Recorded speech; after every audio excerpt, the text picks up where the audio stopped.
Okay, well, another book in my must read, and it will be after I retire. It is Andrew Davis. Here's his most recent book, Metaphysics of Exo-Life. So we've talked a little bit about exo theology in this class, and Andrew, I'm not going to say, but we did have, I know, cafeteria lunchtime speculations about life, including intelligent life in other worlds way back when. He's definitely gone far beyond my work in such an area or my speculations. And this book is evidence of that. So again, Point Loma grad, and I did check in the back, and sure enough, Teilhard comes in for a good dose of usage. Not surprised at all. A little disappointed that in the index, Chardin is misspelled, and they capitalized the day, which they shouldn't. But I'm going to blame an editor. I noticed that throughout the rest of the book, Teilhard de Chardin is spelled correctly. So Andrew Davis, I know I'm obsessive about things like that. I saw that you're reading for today. It's driving me nuts that I don't have my copy of Renewal and Love immediately at hand. Maybe in the house, but I'm not going to go get it. I can tell that by context that the pages basically have to do with the body, and especially the body of Jesus, of the human body of Jesus.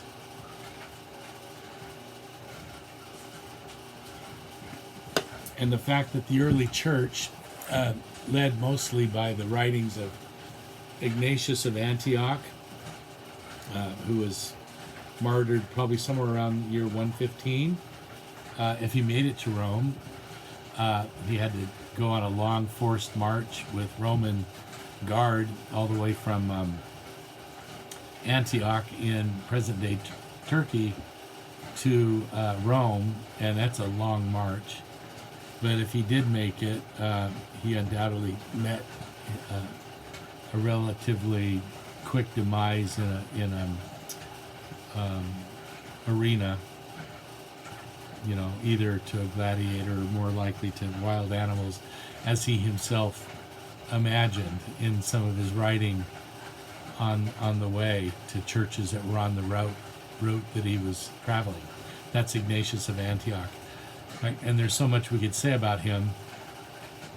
But the main point here is that in many of his letters, he wrote 7, I think, letters to churches in locales that were on the road that he was traversing, writing ahead, so probably some quick running messenger guy, postman of the past, ran ahead to the towns where he was going to be passing through, and often he begged the people, the Christians of that town, not to try to get him free, not to try to bribe soldiers or do anything like that. He was quite adamant about wanting to carry through in his discipleship to Jesus and denying himself, taking up his cross and following Jesus all the way to death. In those letters, he also was quite insistent that they be aware of so-called Christians who were denying Jesus' actual physical reality and body, and thus also his suffering. And this really hacked off Ignatius, who was getting treated pretty roughly by these soldiers on the way, and knew what waited him at the end. And one of his great lines is, if Christ did not suffer, then why am I in these chains? Now, I don't know how logical the question is. Those who denied Jesus' physical body, we now would call them Docetists. I don't think we've used the word in here, but it is in the reading, I think. Docetist comes from the Greek word dokeo, which would transliterated as like dokeo. Dokeo means to seem or to appear to be the case, to look like. And so the Docetists basically were saying, well, he seemed to have a human body. He faked people out, basically, because he didn't want to freak people out, but it wasn't a real body. They said these things because they were either what we call Gnostic or influenced by Gnostic ideas, rooted much in Greek philosophy, but also in Egyptian ideas about death and so on. So that for Gnostic Christians, the spirit is what matters. The body is either inconsequential or unreal or evil. Or some, creative intermix of those. And so Gnostic teaching went directly against Genesis 1, for starters. God saw that the material world was good. It went against, really, the creation of Adam as male and female with the intention of propagation through sexual, union and pleasure. For the Gnostics, the body is to be denied or ignored. They had some other options in front of them, but the basic idea, when it came to their Christology, they just basically denied either that Jesus had or was a body, or denied that it was of any consequence whatsoever that he had been a body. And thus they played down Jesus' suffering. Ignatius is suffering on a daily basis.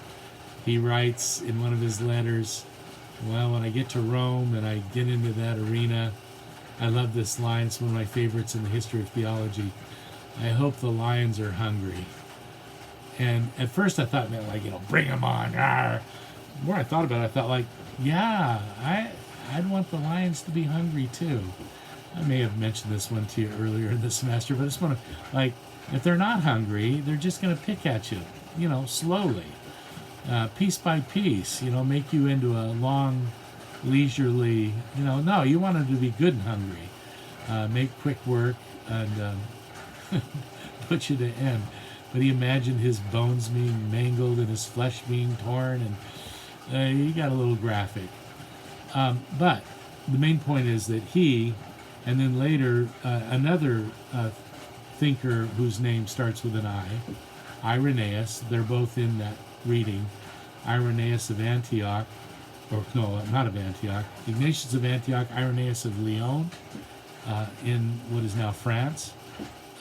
Irenaeus was the bishop of Christians in Lyon, at least in the Greek-speaking community. He grew up in what is now Turkey, Greek-speaking Turkey, and went and served among the Greek-speaking Christians of Gaul, Gaul, now France. I'm told that there is a monument to his martyrdom there in Lyon. I've never been to Lyon. I've only been to Paris, but I'd love to go to Lyon and try to find that monument. Not a grave. I think that he was. I don't know if we know how he was martyred, but I don't think there's a whole lot left to bury. But he was martyred in the year 202. And Irenaeus, whose main work I've been working through slowly for the last almost a year now, I kind of go back between him and Calvin's Institutes. But Irenaeus very strong against Gnostics again, and a strong affirmation of Jesus' real and true human body. I try to pull out some of the implications of that in that short reading assignment. I hope that you found it interesting and helpful. Certainly there's an affirmation of the goodness and the redeemability of human bodies, and then we could say of bodiliness generally, the goodness of materiality, something that too often Christianity, overly influenced by all those centuries of Greek philosophy and even Gnostic ideas that are just hard to shake.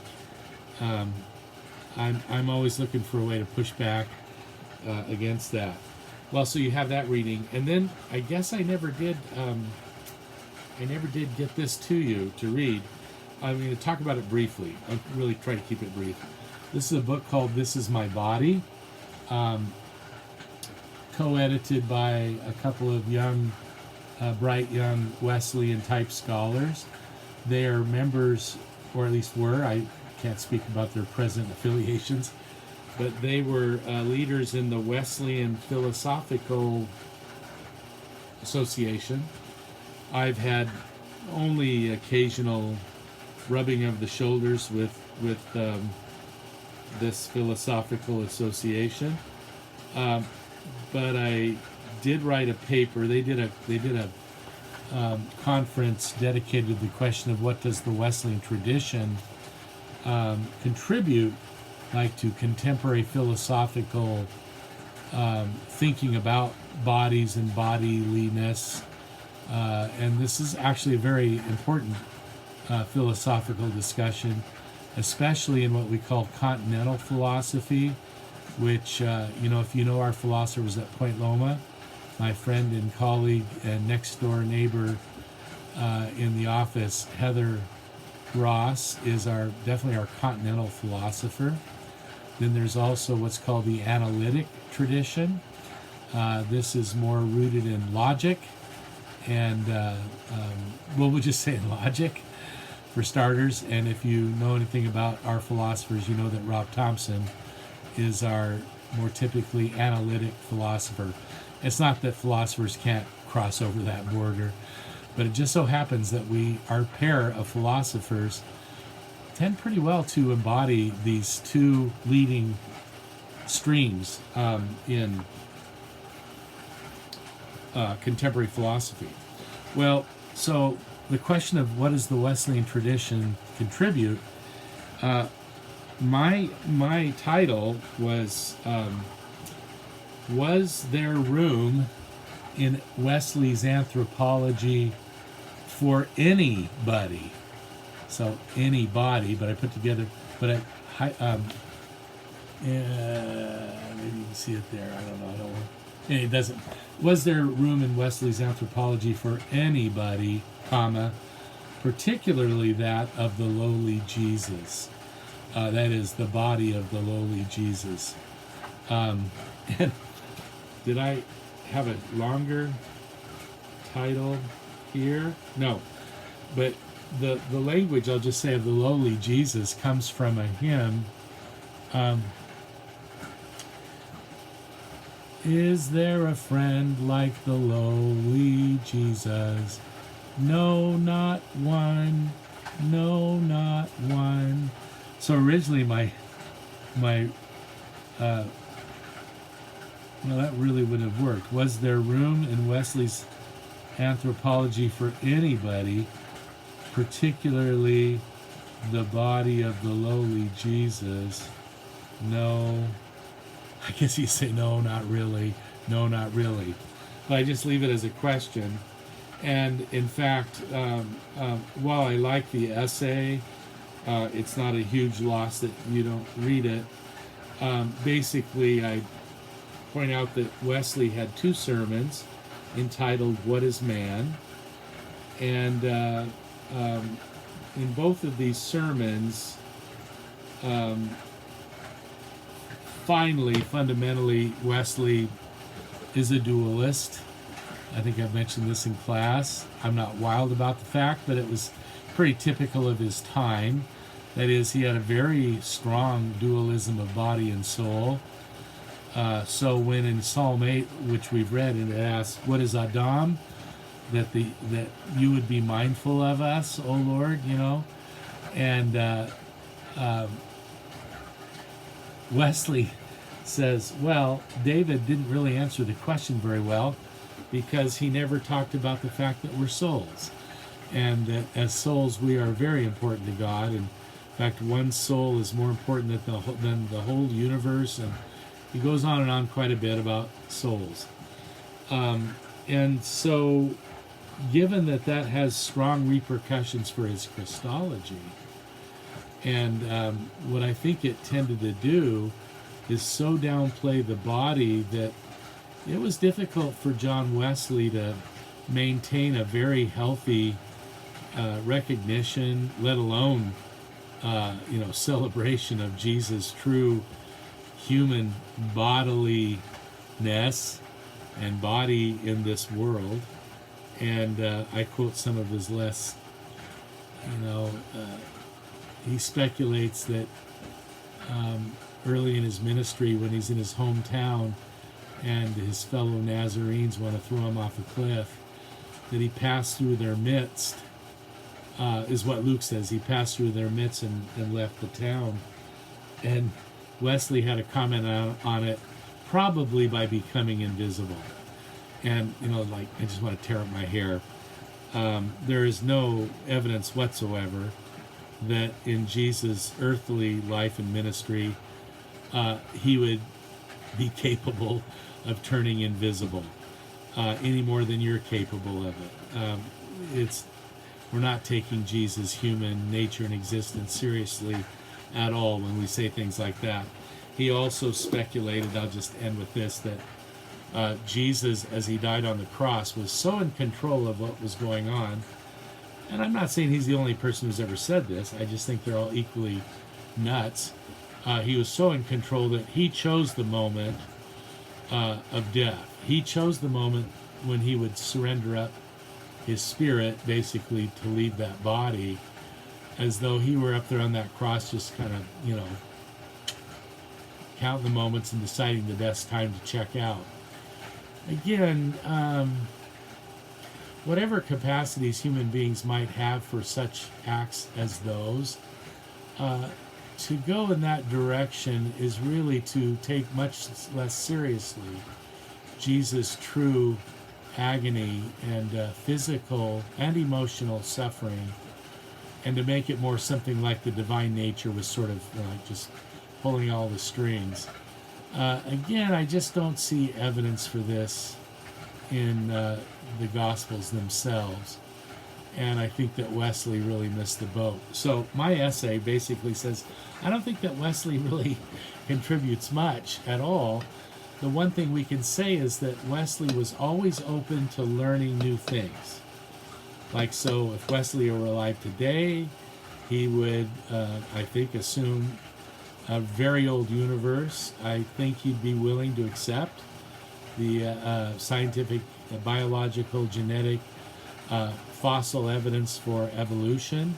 He wasn't one to turn his face away from scientific evidence. It would have required some rethinking of some things, and that's hard work for anybody. But the point is that Wesley, as the child of the times of which he was a part, I suggested in this essay that he's really not much help to contemporary philosophical reflections on bodily existence by theologians or philosophers in the Wesleyan tradition. All right, so the bottom line of all this is bodies, good. And of course, we're now in Holy Week when we get together on Wednesday. I just heard that Wednesday was the day we don't hear of Jesus doing or saying anything, but we hear of Judas doing and saying some things that will have big implications for Jesus. But we'll get together on Wednesday, and we're moving, I think, in that reading probably to the mind of Jesus. I hope you'll read that assigned reading from Renewal and Love for Wednesday. I've droned on long enough, haven't I?